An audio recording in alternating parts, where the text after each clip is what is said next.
Hello दोस्तों, कैसे हैं आप सब। स्वागत है आप सभी का कॉमिक वर्ल्ड चैनल पर। तो चलिए दोस्तों, आज हम शुरू करने जा रहे हैं फिर से चंद्रकांता संतति सीरीज़, जिसके इस सीरीज़ का पहला भाग मैं ऑलरेडी डाल चुका हूं, जो आपको चंद्रकांता संतति की प्लेलिस्ट में मिल जाएगा। दूसरी कॉमिक्स का यानी दूसरे भाग का 2 भाग मैं ऑलरेडी डाल चुका हूं। यह तीसरा और अंतिम भाग है। इसके बाद मैं इस सीरीज़ को कंटिन्यू रखूँगा, इसमें कोई ब्रेक नहीं आएगा। इस सीरीज़ को हम लोग ख़त्म करेंगे। तो चलिए दोस्तों, शुरू करते हैं चंद्रकांता सीरीज़ के इशू 2 का भाग 3। उधर कुंवर इंद्रजीत सिंह उस तालाब में दोबारा उतर गया, जिससे वह युवती समझ गई कि इंद्रजीत सिंह यहाँ आए बिना नहीं मानेंगे। इसलिए उसने इंद्रजीत सिंह को वहीं रुकने का इशारा किया और कहा, ठहरो, मैं नाव लेकर आती हूँ। वह किश्ती लेकर दूसरे किनारे पर पहुंची और कुंवर इंद्रजीत को आने का इशारा किया। कुंवर इंद्रजीत सिंह इशारा पाते ही उस नाव पर सवार हो गए। घर में पहुंचकर वह कमरे में बिछे हुए गद्दे पर बैठ गया और बोला, तुमने जो उपकार मुझ पर किया है, मैं उसका बदला नहीं चुका सकता। ठीक है, पर मैं आशा करती हूँ कि आप यहाँ ऐसा कोई काम नहीं करेंगे जो मेरी बदनामी का कारण बन जाए। अगर ऐसा था तो तुम मुझे यहाँ लाई क्यों? मैंने तो आपको यहाँ से चले जाने का इशारा किया था, पर जब आप जल में तैरकर यहाँ आने लगे तो मुझे मजबूर होकर आपको यहाँ लाना पड़ा। आप ये ना समझे कि कोई आदमी इस तालाब में तैरकर यहाँ आ सकता है, क्योंकि इस तालाब में चारों ओर जाल लगे हुए हैं। अगर कोई आदमी यहाँ तैर कर आने की कोशिश करेगा तो बीच में ही जाल में उलझकर अपनी जान गंवा बैठेगा। इसलिए मुझे आपको लाने के लिए नाव ले जानी पड़ी। अगर मैं ये जानता कि मेरा यहाँ आना तुम्हारे लिए एक मुसीबत बन जाएगा तो मैं भूल कर भी यहाँ नहीं आता। खैर, तुम अपना नाम तो बता दो, क्या नाम है तुम्हारा? उसके बाद मैं यहाँ से चला जाऊँगा। मेरा नाम कामनी है। अब मैं इस धूप में आपको यहाँ से नहीं जाने दूँगी। मुझे विश्वास है कि आप मेरा अतिथि सत्कार स्वीकार करेंगे। कमाल है, कभी तो तुम मुझे मेहमान बनाती हो और कभी यहाँ से चले जाने की बात करती हो। ये सारे शिकवे गिले बाद में कीजिएगा, पहले आप कुछ भोजन कर लें। आप ज़रा यहाँ बैठे, मैं खाने का सामान लगा कर आती हूँ। इतना कहकर वे युवती वहाँ से उठकर चली गई। उसके चले जाने के बाद इंद्रजीत सिंह उठा और वहाँ की एक एक चीज़ को गौर से देखने लगा। तभी उसकी नज़र एक गुलदस्ते के नीचे दबे कागज़ के टुकड़े पर पड़ गई। उसने वह कागज़ निकालकर जब खोला तो चौंक पड़ा। ये एक खत था, जिसमें लिखा था, आपके निर्देशानुसार ही सारी कार्रवाई अच्छी तरह चल रही है। लाली और कल्याणी में खूब ठनी हुई है। किशोरी ने भी अच्छी तरह धोखा खाया है। कुंवर इंद्रजीत सिंह भी यहाँ मौजूद है। मैंने भी इनाम पाने लायक काम किया है। इस समय लाली कुछ अजीब ही गुल खिलाना चाहती है। खैर, 1-2 दिन में मैं आपको पूरा समाचार लिखूंगी। आपकी तारा। इंद्रजीत सिंह ने वह कागज़ ज्यों का त्यों उसी स्थान पर रख दिया और फिर चुपचाप गद्दे पर आकर बैठ गया। तभी वह युवती कमरे में वापस आई और बोली, चलिए भोजन कर लीजिए, मैंने खाना लगा दिया है। इंद्रजीत चुपचाप उस युवती के साथ वहाँ से चला गया। चौकी पर एक तश्तरी में कुछ सूखी मेवा तथा दूसरी तश्तरी में थोड़ा सा मीठा रखा हुआ था। आप खाना शुरू कीजिए, मैं जल लेकर आती हूँ। इतना कहकर वह युवती वहाँ से जल लेने चली गई। तभी इंद्रजीत सिंह को पास के कमरे से 2 औरतों के बातें करने की आवाज़ सुनाई दी। थोड़ी देर बाद जब इंद्रजीत भोजन करके उठा और हाथ मुंह धोने के लिए कोठरी से बाहर निकलना ही चाहता था कि सामने का दरवाज़ा खुला और 2 औरतें दिखलाई पड़ी, जिन्हें देखकर इंद्रजीत सिंह एकदम से चौंक पड़ा और बोला, ये दोनों यहाँ कहाँ से आ गई? उधर आधी रात के समय 2 सुंदर युवतियाँ आपस में बातें करती हुई चली जा रही थीं। वे दोनों युवतियाँ कमला और किरण थीं। तभी उन्हें कुछ दूरी पर एक टूटी फूटी सी हवेली नजर आई। कमला, वो देखो, सामने हवेली चमक रही है। इसका मतलब है कि हम ठीक जगह पर पहुंच गए। दोनों उस हवेली के कमरे में पहुंची तो कमला ने अपने बटुए से एक मोमबत्ती निकालकर जला ली। वो रही अलमारी। किरण ने अलमारी का दरवाज़ा खोला तो उसके अंदर बीच में उसे लोहे का एक चक्र नजर आया। तुम ज़रा मोमबत्ती पकड़ो, मैं अंदर का दरवाज़ा खोलती हूँ। मोमबत्ती किरण को पकड़ाकर कमला ने उस चक्र को घुमा दिया। चक्र के घूमते ये गुप्त द्वार खुल गया। अंदर एक तहखाना था, जिसमें जाने के लिए कुछ सीढ़ियाँ बनी हुई थीं। दोनों उन सीढ़ियों में उतरकर जब दोनों नीचे तहखाने में पहुंची तो एक वृद्ध व्यक्ति बैठा कुछ लिख रहा था। सामने उसके एक मोमबत्ती जल रही थी। तुम दोनों आ गई? जी चाचा जी। वो व्यक्ति कमला का चाचा शेर सिंह था। फिर दोनों उस व्यक्ति के सामने बैठ गई। कुंवर इंद्रजीत का कुछ पता चला चाचा जी? हाँ, पता चल गया। वह उसी चुड़ैल के अजायब घर में फंसे हुए हैं। कौन सा अजायब घर चाचा? वही जो तालाब के बीच में बना हुआ है और जिसे जड़ से खोद कर फेंक देने का मैंने प्रण कर रखा है। यहाँ से कुछ ही दूर है। लेकिन उसके बारे में तो बड़ी विचित्र विचित्र बातें सुनने में आती हैं चाचा। बेशक वहाँ की सभी बातें आश्चर्यजनक हैं, लेकिन दुख तो मुझे इस बात का है कि न जाने कितने खूबसूरत युवक बेदर्दी से वहाँ मारे गए हैं, फिर भी लोग वहाँ पहुँच जाते हैं। तभी एक लंबा सा व्यक्ति फटे पुराने कपड़े पहने हुए तहखाने की सीढ़ियाँ उतरकर उनके सामने आ खड़ा हुआ। आप आइए, तशरीफ़ रखिए। अगले ही क्षण, बेटी तुम दोनों ज़रा ऊपर चली जाओ, मुझे इनसे कुछ ज़रूरी बातें करनी है। जी चाचा जी। कमला और किरण दोनों तहखाने से निकलकर ऊपर चली गईं। घंटे भर बाद वह आदमी तहखाने से निकलकर ऊपर आया और कमला से बोला, अब तुम लोग नीचे जाओ, मैं जाता हूँ। इतना कहने के बाद वह अजनबी उसी तरह दरवाज़ा खोलकर बाहर चला गया जिस तरह कमला खोलकर किरण के साथ अंदर आई थी। कमला और किरण नीचे तहखाने में शेर सिंह के सामने आकर बैठ गईं। कुछ देर शांत रहने के बाद शेर सिंह ने कमला से पूछा, अच्छा, अब हम लोगों को क्या करना चाहिए? जैसा आप उचित समझे चाचा जी। लेकिन वह आदमी कौन था जिसे देखकर आप इतना घबरा गए? कमला ने प्रश्न के उत्तर में प्रश्न पूछा। था एक आदमी, उसका कोई ख्याल ना करो, बल्कि उसे बिल्कुल ही भूल जाओ। इसी में तुम दोनों की भलाई है। इतना कहकर शेर सिंह बोला, कमला तू रोहतासगढ़ जा और 2-3 दिन में पता करके मुझे वहाँ का हाल आकर बता।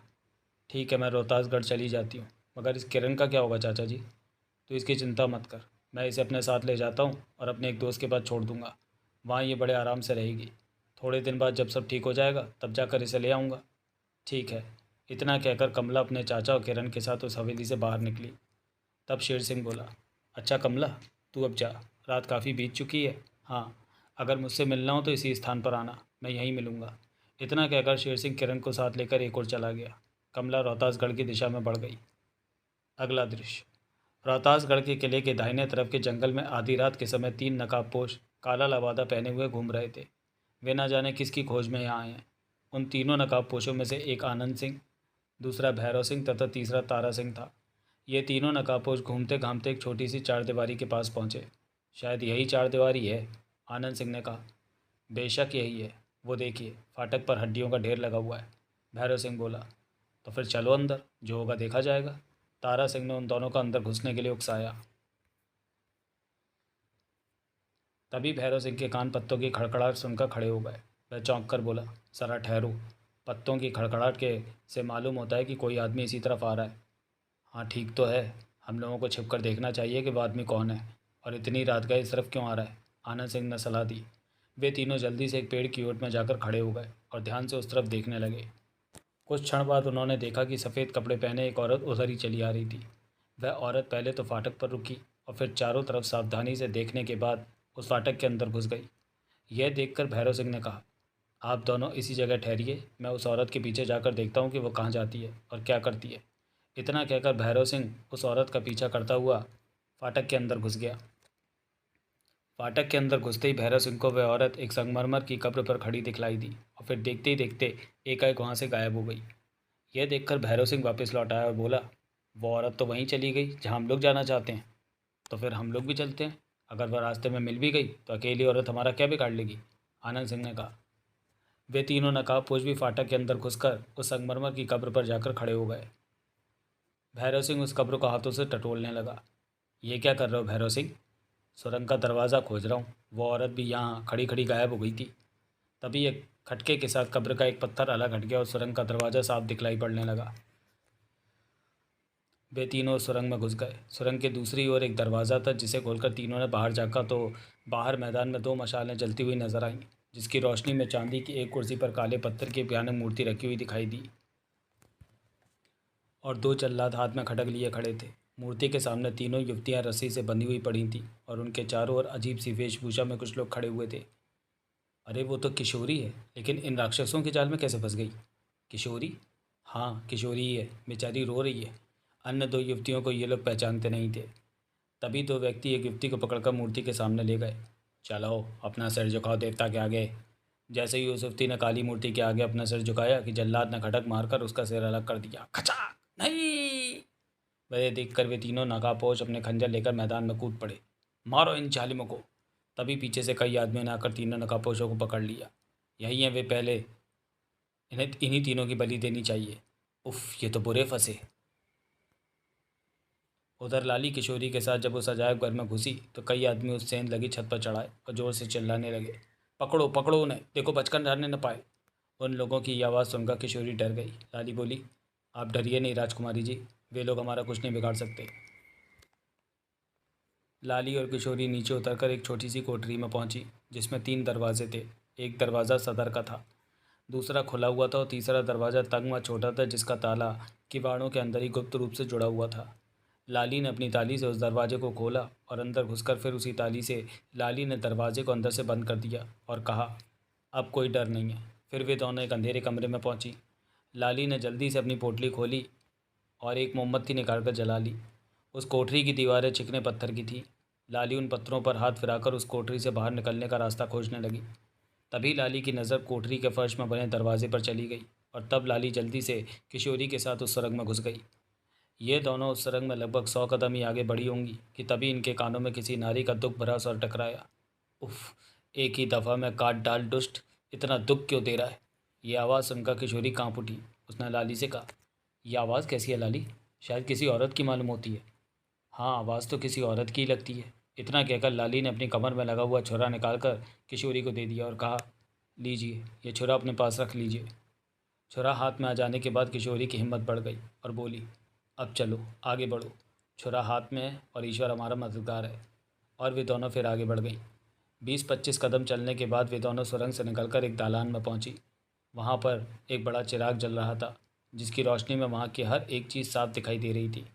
तभी उन दोनों की नज़र दालान के बीचों बीच एक खंभे में बंधी हुई एक सुंदर युवती पर चली गई, जिसके सामने एक पत्थर पर बैठा हुआ बुड्ढा छुरे से कोई चीज़ काट रहा था। उस भयानक दृश्य को देखकर किशोरी और लाली दोनों हिचक कर अपनी जगह खड़ी हो गईं। उन दोनों ने एक बार तो चाहा कि पीछे लौट जाए, मगर कहाँ जाती। उसी क्षण वह बुड्ढा खुशी से चिल्ला उठा, वाह वाह, लाली और किशोरी भी आ गई। आओ, मैं तो कब से तुम दोनों की राह देख रहा था। इधर कंचन सिंह के मारे जाने के अगला दृश्य है ये। इधर कंचन सिंह के मारे जाने और कुंवर इंद्रजीत सिंह के एकाएक गायब हो जाने से राजा वीरेंद्र सिंह के लश्कर में बड़ी हलचल मच गई। उन्होंने इंद्रजीत का पता लगाने के लिए चारों तरफ अपने जासूस फैला दिए। राजा वीरेंद्र सिंह से आज्ञा लेकर तेज सिंह भी अपना वेश बदलकर रोहतासगढ़ के किले में घुस गए। किले के सदर दरवाजे पर बड़ा कड़ा पहरा था और फिर भी उनकी फ़कीरी सूरत को देखकर किसी ने भी उन पर शक न किया। फ़कीर की वेशभूषा में तेज सिंह 7 दिन तक उस किले के अंदर घूमते रहे। इन 7 दिनों में उन्होंने वहाँ के बाज़ारों, गलियों, मोहल्लों, रास्तों, मंदिरों और धर्मशालाओं आदि को अच्छी तरह देखा और समझा। वह कई बार राजा दिग्विजय सिंह के दरबार में भी गए और उनके दीवान और जासूसों की भी बातचीत सुनी। इन 7 दिनों के बीच में तेज सिंह को कितनी ही बार चौबदार और औरत का भी वेश धारण करना पड़ा। एक दिन तेज सिंह साधु का वेश धरकर जब उस शिव मंदिर में पहुंचे तो उन्हें देखकर पुजारियों ने शोर मचाना शुरू कर दिया। वो देखो पुजारी जी, जासूस। हाँ, जासूसी है, पकड़ो पकड़ो, यहाँ से जाने ना पाए। यह शोर सुनकर तेज सिंह उनके निकट पहुंचे। तुम कैसे जानते हो कि मैं जासूस हूँ? अजय, जानते कैसे नहीं, तुम लोग ही तो हमारे राजकुमार को पकड़ा कर ले गए थे। बस बस, अब यहाँ से चले जाओ, वरना हम तुम्हारे कान पकड़ कर खा जाएंगे। पुजारी की बात सुनकर तेज सिंह का डर दूर हो गया। ये लोग सचमुच मूर्ख हैं। अगर मेरे जासूस होने का इन्हें विश्वास होता तो ये लोग मुझे जाने के लिए कभी ना कहते और मुझे पकड़कर अपने राजा के पास ले जाते। तभी एक लंगड़ा भिखारी हाथ में भीख का कटोरा लिए लाठी टेकता वहाँ पहुँचा। पुजारी जी की जय हो। उस लंगड़े भिखारी को देखकर वहाँ के लोग आग बबूला उठे। लो पुजारी जी, ये दूसरा जासूस भी आ गया। ये शैतान लंगड़ा बनकर आया है, जैसे हम लोग पहचान नहीं पाएंगे। चल भाग जाए ऐसे लंगड़े, वरना हम तेरा सिर फोड़ देंगे। उसी क्षण मौका पाकर तेज सिंह खिड़की के रास्ते दीवार फांदकर जंगल में चले गए। अब मुझे यहाँ के जासूसों से मिलकर देखना चाहिए कि वे लोग जासूसी के फन में कितने माहिर हैं। शाम से पहले तेज सिंह लकड़हारों के साथ साथ वैरागी का वेश धारण कर जंगल से लौटे और उन लकड़हारों के साथ किले के अंदर दाखिल हो गए। उसके बाद वह सीधे गांजे के अड्डे पर पहुंचे, जहां लोग दम पर दम लगा रहे थे और नशीले धुएं के गुब्बारे छोड़ रहे थे। यहाँ मेरा कुछ काम बन सकता है, क्योंकि नशे में लोग कभी झूठ नहीं बोलते। उन नशेबाजों से तेज सिंह को पता चला कि महाराज दिग्विजय सिंह के यहाँ केवल 2 जासूस हैं। उनमें एक का नाम रामानंद तथा दूसरे का नाम गोविंद सिंह है। गोविंद सिंह कुंवर कल्याण सिंह को छुड़ाने के लिए चुनार गया हुआ है। उसी रात तेज सिंह रामानंद के मकान में कमन लगाकर चढ़ गए। उन्होंने देखा ऊपर की मंजिल में रामानंद अपने पलंग पर गहरी नींद सो रहा था। उसके कमरे के दरवाजे पर पर्दे की जगह एक जाल लटक रहा था, जिसमें नीचे की ओर छोटी छोटी घंटियां लटक रही थीं। उन घंटियों को जालीदार पर्दे में लटका देखकर तेज सिंह समझ गए कि इस दरवाजे का अगर उन्होंने पर्दा छुआ तो घंटियां बज उठेंगी और इसकी आंखें खुल जाएंगी। तेज सिंह ने तब अपने बटुए में से एक कैंची निकाली और संभाल कर एक एक पर्दे की सब घंटियां काट लीं। उसके बाद वह पर्दा हटाकर अंदर चले गए और बेहोशी की दवाओं से सुंघा दी। रामानंद के बेहोश हो जाने के बाद तेज सिंह ने अपने बटुए से एक उस्तरा निकालकर रामानंद की दाढ़ी और मूछें मुंडकर अपने बटुए में रख ली और उसी रंग की दूसरी दाढ़ी मूछें उसके चेहरे पर लगा दी, जो उन्होंने किले के बाहर जंगल में तैयार की थी। उसके बाद वह अपने ठिकाने पर लौट आए। अपने ठिकाने पर पहुंचकर उन्होंने अपनी सूरत रामानंद जैसी बना ली और फिर सवेरा होते ही वह राजमहल जा पहुंचे। उन्होंने एक दरबान के जरिए महाराज को अपने आने की सूचना अंदर भिजवा दी। थोड़ी देर बाद रामानंद बने तेज सिंह महाराज के पास पहुंचे। रामानंद को इतनी सवेरे आया देखकर महाराज को विश्वास हो गया कि वह ज़रूर कोई नई खबर लाया है। यही सोचकर महाराज दिग्विजय सिंह ने पूछा, कहो रामानंद, आज तुम इतनी सुबह कैसे आ गए? क्या कोई नई खबर है? महाराज, हमारे यहाँ कल 3 मेहमान आए हैं, तेज सिंह ने रामानंद की आवाज़ में उत्तर दिया। 3 मेहमान? कौन है वो? एक तो खांसी, जिसने मुझे बहुत ही तंग कर रखा है, दूसरे कुंवर आनंद सिंह और तीसरे उनके 4 जासूस, जो आजकल में ही किशोरी को यहाँ से निकाल ले जाने का साहस रखते हैं। तेज सिंह की इस बात पर महाराज दिग्विजय सिंह खिलखिलाकर हंस पड़े और बोले, तुम्हारे मेहमान तो बड़े नाजुक हैं, उनकी खातिरदारी का भी कोई इंतज़ाम किया तुमने या नहीं? मैं इसी काम के लिए तो सरकार के पास आया हूँ। सबसे पहले मैं किशोरी की सुरक्षा का प्रबंध करना चाहिए। तुम चिंता ना करो रामानंद, वे लोग किशोरी तक तो किसी तरह भी नहीं पहुँच सकते। हाँ, वीरेंद्र सिंह के जासूसों को तो किसी न किसी तरह गिरफ्तार कर लेना चाहिए। वीरेंद्र सिंह के जासूस तो किसी तरह भी मेरे चंगुल से बच नहीं सकते। वे लोग सूरत बदल कर दरबार में ज़रूर आएंगे और अगर ईश्वर ने चाहा तो मैं आज ही किसी न किसी को ज़रूर गिरफ्तार करूँगा। मगर वे लोग बड़े धूर्त और चालबाज हैं। धोखा देकर कैदखाने से निकल भागने में उन्हें महारत हासिल है। अगर हमारे तहखाने से निकल जाएंगे तो समझेंगे कि वे चालाक और धूर्त हैं, महाराज ने गर्व से कहा। महाराज की इस बात से तेज सिंह को पता चल गया कि इस किले में ऐसा कोई गुप्त तहखाना भी है जिसमें कैदी लोग रखे जाते हैं। अब तेज सिंह को उस तहखाने को देखने की उत्सुकता हुई, इसलिए उन्होंने महाराज को अपनी बातों में उलझाए रखा ताकि असली रामानंद वहाँ आ जाए। फिर ठीक समय पर महाराज दिग्विजय सिंह का दरबार लगा। धीरे धीरे सब दरबारी वहाँ आकर जमा हो गए। असली दीवान रामानंद अपनी गद्दी पर आकर बैठ गया, किंतु वह उस उलझन में पड़ा हुआ था कि उसके दरवाजे के जालीदार पर्दे की घंटियाँ किसने काट लीं। उसके कमरे में कोई जासूस ज़रूर आया था। काफ़ी देर तक इंतज़ार करने के बाद भी जब महाराज दरबार में नहीं आए तो रामानंद अपनी जगह से उठा और महाराज का समाचार मालूम करने के लिए राजमहल की ओर चल पड़ा। वह महल के द्वार पर पहुंचा। महाराज से जाकर कहो कि रामानंद उनसे मिलने के लिए आया है। जो आज्ञा दीवान जी। वह दरबान जब महाराज के सामने पहुंचा तो तेज सिंह को रामानंद के रूप में बैठा देखकर हक्का बक्का रह गया। महाराज की जय हो। क्या बात है दरबान, तुम इतना घबराए हुए क्यों?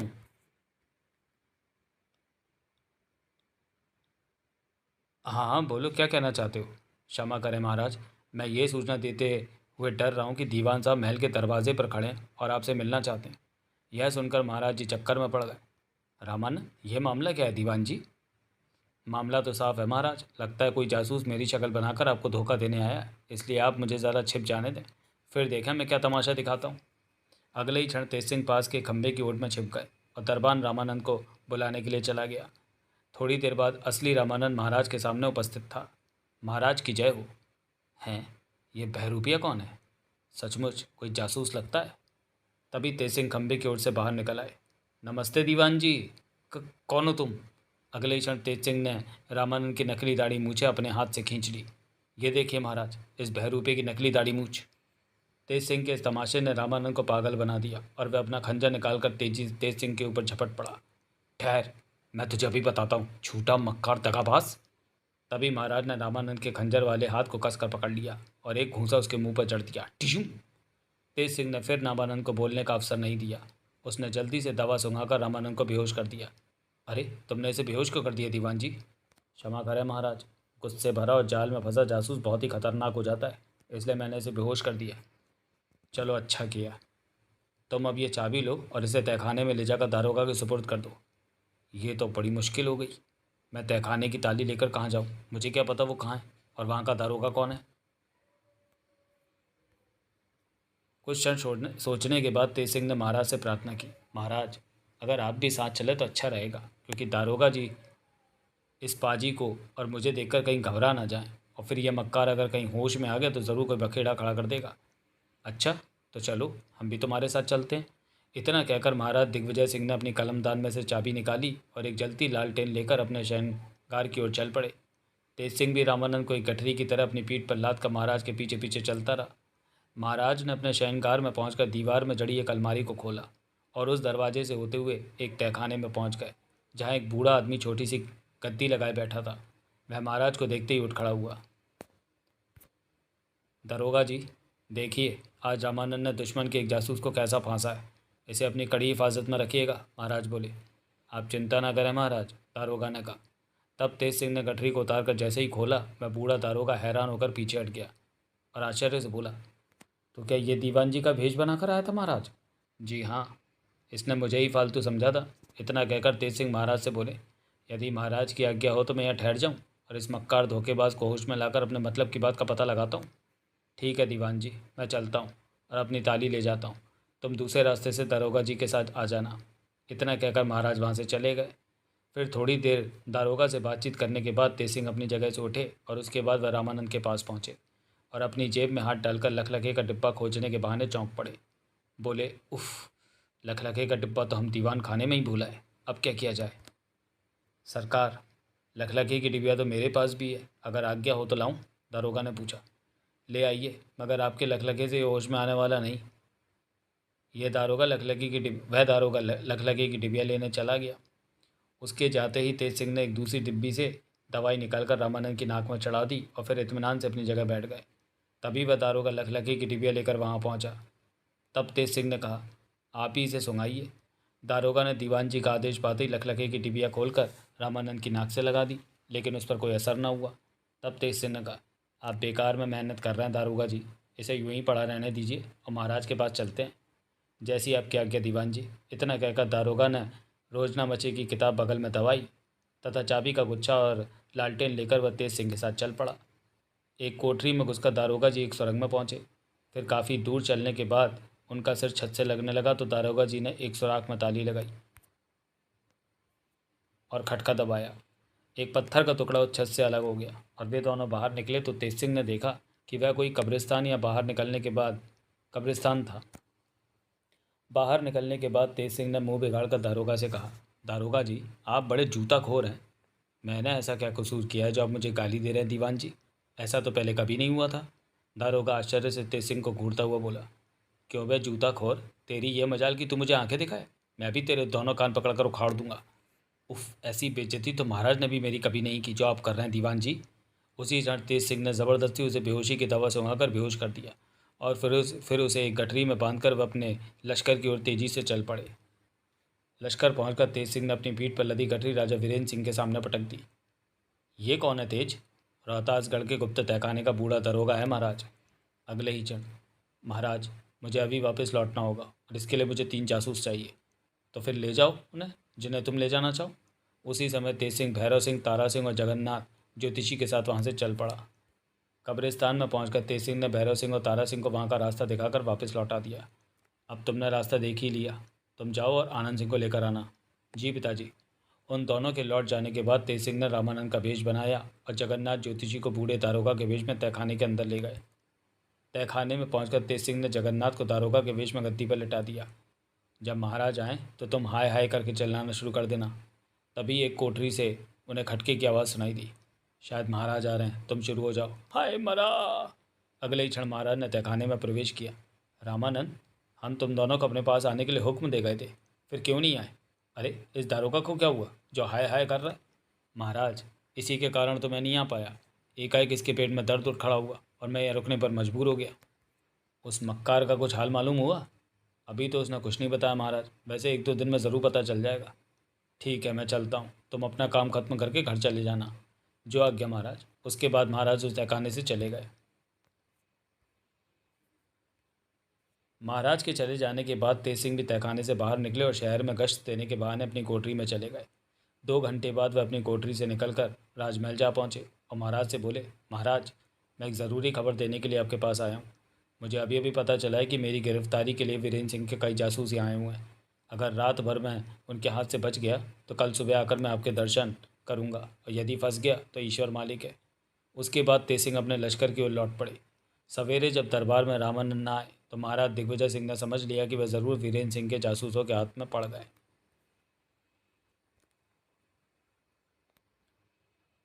अगला दृश्य। उधर अपनी कार्रवाई पूरी करने के बाद तेज सिंह ने सोचा कि अब असली रामानंद को तहखाने से ऐसी खूबसूरती के साथ निकाल लेना चाहिए, लेकिन यह काम तभी हो सकता था जब कोई ताज़ा मुर्दा हाथ लगता। रोहतासगढ़ में चलकर तेज सिंह सीधे राजा वीरेंद्र सिंह के खेमे में पहुंचे और अपने कई जासूसों को इस काम के लिए लगा दिया कि जहां कहीं भी कोई ताज़ा मुर्दा दिखलाई पड़े उसे तुरंत उठा लाएं। इत्तेफाक से लश्कर से 2-3 मील दूर नदी के किनारे लावारिस भिखारी उसी दिन मरा था। जासूस लोग शाम होते होते उसे उठा लाए।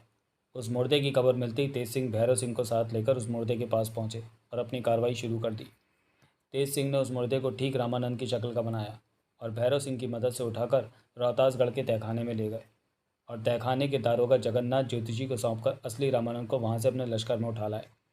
तेज सिंह के वहां से निकल जाने के बाद नए दारोगा ज्योतिषी ने खंबे से बंधा तार खींच दिया, जिससे दीवान खाने का घंटा बोल उठा। उस समय महाराज दिग्विजय सिंह दीवान खाने में अपने कुछ खास विश्वास पात्र राज कर्मचारियों के साथ बैठे दुश्मनों पर विजय पाने की तरकीबें सोच रहे थे कि अचानक घंटे की आवाज़ सुनकर चौंक पड़े और समझ गए कि तहखाने में हमारी ज़रूरत है। उन्होंने उसी समय जल्लादों को हुक्म दिया। महाराज दूसरे कमरे में गए और कपड़े बदलकर तैयार हो गए। तभी वो दोनों जल्लाद भी वहाँ पहुँचे। महाराज ने उन जल्लादों में से केवल 4 जल्लादों को अपने साथ लिया और उस तहखाने में उतर गए। महाराज को आता देखकर नया दरोगा हाथ जोड़कर खड़ा हो गया और नम्र स्वर में बोला, क्षमा करें महाराज, मुझे विवश होकर आपको यह कष्ट देना पड़ा। हाँ हाँ बोलो, क्या बात है दरोगा जी, महाराज ने पूछा। महाराज, आपका वो जासूस जिसे दीवान ने गिरफ्तार किया था अचानक मर गया, नए दरोगा ने उत्तर दिया। क्या कहा? मर गया? मगर कैसे? महाराज ने चौंक कर पूछा। न जाने कैसी जहरीली बेहोशी की दवा दी गई थी जिसका असर यहाँ तक हुआ, नए दारोगा ने उत्तर दिया। ये तो बहुत बुरा हुआ दारोगा जी, दुश्मन समझेगा कि हमने जानबूझकर उनके जासूस को मार डाला जो नीति के विरुद्ध है। अब तो लाचारी है महाराज, भूल तो दीवान जी ने की है। वो तो पूरा मूर्ख है दारोगा जी, झक मारने के लिए उसने अपने आप को जासूस मशहूर कर रखा है। तभी तो वीरेंद्र सिंह का एक छोटा सा जासूस आया और उसे पकड़ कर ले गया। महाराज दिग्विजय सिंह ने झुंझलाकर कहा और उसे दूसरी जगह ले जाकर गाड़ने का अपने जल्लादों को हुक्म दे दिया। जल्लादों ने उसी तहखाने में एक गड्ढा खोद कर उस लाश को दबा दिया। अगला दृश्य। तीसरे दिन ज्योतिषी जी दारोगा की गद्दी पर बैठे रोज़ नामचा देख रहे थे कि एकाएक पीछे की कोठरी से खटके की आवाज़ आई। वह घबराकर उठ खड़े हुए। वह कोठरी का दरवाज़ा खोलकर अंदर घुसे तो उन्हें कोठरी के तरफ दूसरे दरवाजे की ओर एक साया दौड़ता हुआ नजर आया। कोठरी में उस वक्त बहुत अंधेरा था, इसलिए ज्योतिषी जी जैसे ही आगे बढ़े कि धड़ाम ज़मीन पर पड़ी हुई एक लाश से टकराकर मुंह के बल गिर पड़े। अगले ही क्षण वह संभल कर उठ खड़े हुए लाश को देखकर सोच में पड़ गए। ये लाश किसकी है? लगता है अभी अभी यहाँ कोई खून हुआ है, और आश्चर्य नहीं कि वो भागने वाला खून ही हो। वह आदमी सुरंग में आगे आगे दौड़ रहा था, उसके पीछे पीछे ज्योतिषी जी हाथ में खंजर लिए भाग रहे थे। तभी सुरंग के मुंह पर एकाएक रोशनी जगमगाई। लगता है वो आदमी सुरंग के बाहर निकल गया। और जब ज्योतिषी जी सुरंग के बाहर निकले तो अचानक उनकी नज़र बद्रीनाथ पर पड़ी, जो एक औरत को पकड़े हुए था। दारोगा जी देखिए, आपके घर में चोर घुसा है और आपको खबर तक ना हुई। अगर खबर ना होती तो मैं इसके पीछे दौड़ा हुआ यहाँ क्यों आता? लेकिन ये औरत है कौन? जो भी है, इसे पहले तहखाने में ले चलिए। इसका तहखाने से खाली हाथ निकलना मेरे मन में शक पैदा कर रहा है दारोगा जी। ये खाली हाथ नहीं बल्कि हाथ साफ करके आई है, क्योंकि रास्ते में मैंने एक लाश पड़ी हुई देखी थी। फिर उस औरत को तहखाने में लाकर एक खंभे से बांध दिया गया। उसके बाद एक लालटेन लेकर ज्योतिषी जी और बद्रीनाथ उस कोठरी में घुसे जिसमें लाश से टकराकर ज्योतिषी जी गिर पड़े थे। बद्रीनाथ की नज़र जैसे ही उस लाश पर पड़ी, अरे ये तो माधवी है। माधवी? मगर ये यहाँ क्यों आई? ज्योतिषी जी ने तब नीचे बैठकर माधवी की नाक पर अपना हाथ रखकर देखा तो चौंक पड़े और बोले, अरे ये अभी मरी नहीं है, सांस चल रही है। ये देखिए, घाव भी गहरा नहीं है, अगर कोशिश की जाए तो ये बच सकती है। तब बद्रीनाथ माधवी की जल्दी से मरहम पट्टी कर उसे दूसरी कोठी में ले गए। उसके बाद वे दोनों फिर उसी स्थान पर पहुंचे जहां वह औरत खंभे से बंधी हुई थी। तभी बद्रीनाथ ने ज्योतिषी के कान में धीरे से कहा, आज रात मैं कुंवर आनंद सिंह और 20-25 आदमियों को साथ लेकर आऊँगा। अब मैं चलता हूँ। तुम इस औरत से पूछताछ करना कि ये कौन है और यहाँ क्यों आई थी। लेकिन एक बात का ध्यान रहे कि ये औरत हम लोगों को पहचान गई है। कहीं ऐसा ना हो कि महाराज के यहाँ आने पर यह तुम्हारा सारा भांडा फोड़ दे, फिर तो इसका भी कुछ प्रबंध करना पड़ेगा। तुम घबराओ नहीं, इसका प्रबंध है मेरे पास। इतना कहकर बद्रीनाथ ने अपने बटुए में से एक डिबिया निकालकर ज्योतिषी को दे दी और कहा, जब महाराज यहाँ आए तो इसमें से थोड़ी सी दवा निकालकर ज़बरदस्ती इसकी ज़ुबान पर मल देना, तो कुछ देर के लिए इसकी ज़ुबान बंद हो जाएगी। इतना कहकर बद्रीनाथ वहाँ से चला गया। कुछ देर बाद वह औरत स्वामी बोली, ज्योतिषी जी मैं आपको अच्छी तरह जानती हूँ, आप ये ना समझिए कि माधवी को मैंने मारा है। उसे घायल करने वाला तो कोई दूसरा ही था। खैर इन सब बातों से मुझे क्या मतलब, क्योंकि अब तो माधवी भी आपके कब्ज़े में नहीं रही। क्या बकती हो तुम? भला माधवी मेरे कब्जे से कहाँ जा सकती है? वह जहाँ जा सकती थी चली गई। अगर विश्वास नहीं होता तो जाकर देख आइए कि वो वहाँ है या नहीं। उस औरत की बात सुनकर ज्योतिषी जी बड़े घबरा गए। वह उस कोठरी में पहुँचे तो माधवी का वहाँ कुछ पता न था। ज्योतिषी जी हाथ में लालटेन लिए बहुत देर तक उसे खोजते रहे और अंत में निराश होकर अपनी जगह लौट आए और बोले, तेरी बात ठीक निकली, लेकिन तू कौन है, इसका भी तो पता चले। फिर ज्योतिषी जी ने उस औरत को तरह तरह की यातनाएं देकर बुलवाना चाहा, मगर उस औरत ने अपनी ज़ुबान नहीं खोली। इसी औरत के चीखने चिल्लाने की आवाज़ लाली और किशोरी ने सुनी थी और वो दोनों यहाँ चली आई थी। ज्योतिषी जी ने उन दोनों को अच्छी तरह पहचान लिया था। तभी ज्योतिषी जी को घंटा बजने की आवाज़ सुनाई दी और वो घबरा गए। इसलिए ज्योतिषी जी सिर्फ दो काम कर सके।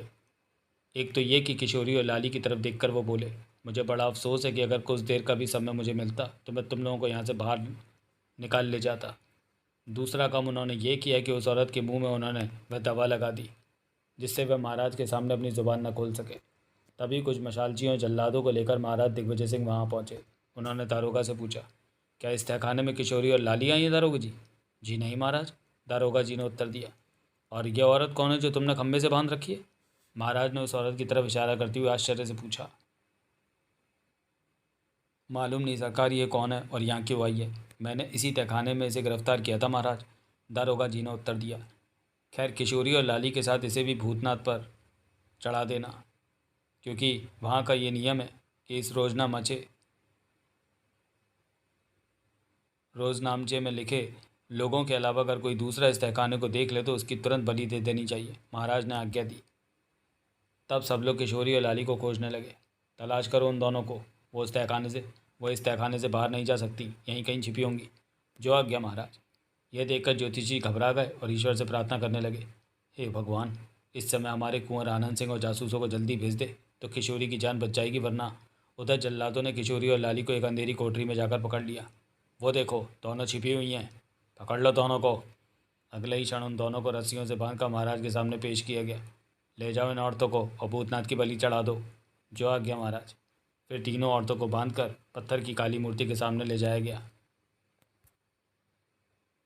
इसके बाद क्या हुआ ये जानने के लिए पढ़ें चंद्रकांता संतति भाग 3। तो चलिए दोस्तों, इस वीडियो को और इस कॉमिक को हम यहीं समाप्त करते हैं और मिलते हैं चंद्रकांता संतति के तीसरे इशू में अगले वीडियो में। तब तक के लिए धन्यवाद।